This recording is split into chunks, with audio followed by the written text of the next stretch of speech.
womb and cherished by him. You have value and worth and honor. You are dazzling and delightful. You are dearly loved. You have gifts, talents, and innumerable things going for you. You have strengths and skills, power and potential. But there's something in the way.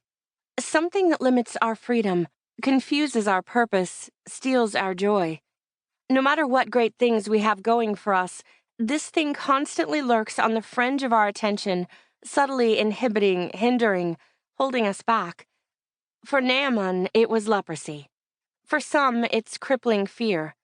For some, it's anger or unforgiveness. For some, it's a desperate need for approval. For some, it's an issue or habit that's hung around so long it has become an accepted part of life. Hang-ups have a way of hijacking our identity. We wear the badge. It's who we are. Naaman was a leper. Now, Naaman couldn't have carried on as a commander with this issue out in the open. He had to hide it as long as he possibly could. We do the same. We wear long sleeves, so to speak.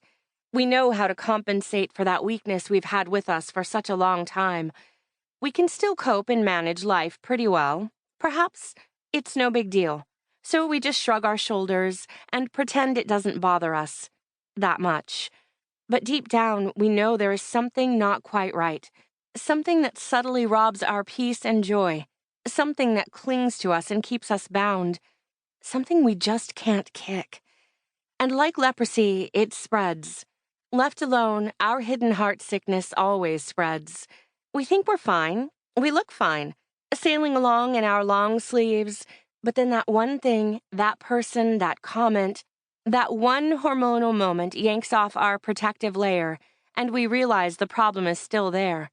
It had been there all along, underneath. We resolve to deal with it. How? Add a turtleneck. Maybe some gloves. Don't get close to any situation where baring our skin or our souls is required. We become careful, cautious, learning to control our environment so our lack is less apparent. But this isn't life. This isn't freedom, and we know it.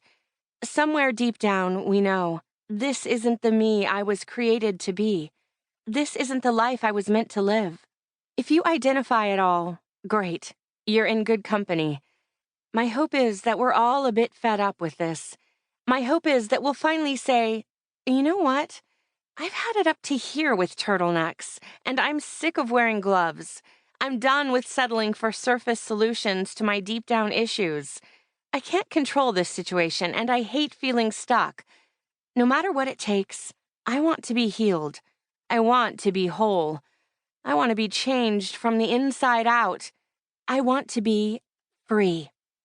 If there is even a hint of that beautiful desperation in your heart, I'll take it. If you're fed up beyond words and sick to death of this blasted situation, that's even better. Desperation isn't a fun feeling, but it leads to transformation if we'll let it. See, change happens when the discomfort of our problem exceeds the discomfort of changing. Change is hard, but nothing is harder than living bound by our limitations and trying to convince ourselves that this is abundant life. Nothing is harder than living stuck. This book is an invitation to live unstuck, to be healed, whole, changed from the inside out, to find freedom, purpose, and joy. In other words, it's an invitation to be transformed. So, new friend, let's begin. What would be the but in the sentence of your life? Of course, there are probably quite a few. This definitely isn't a one-and-done sort of deal. In fact, it may take us a while to work through just the first half of our sentence.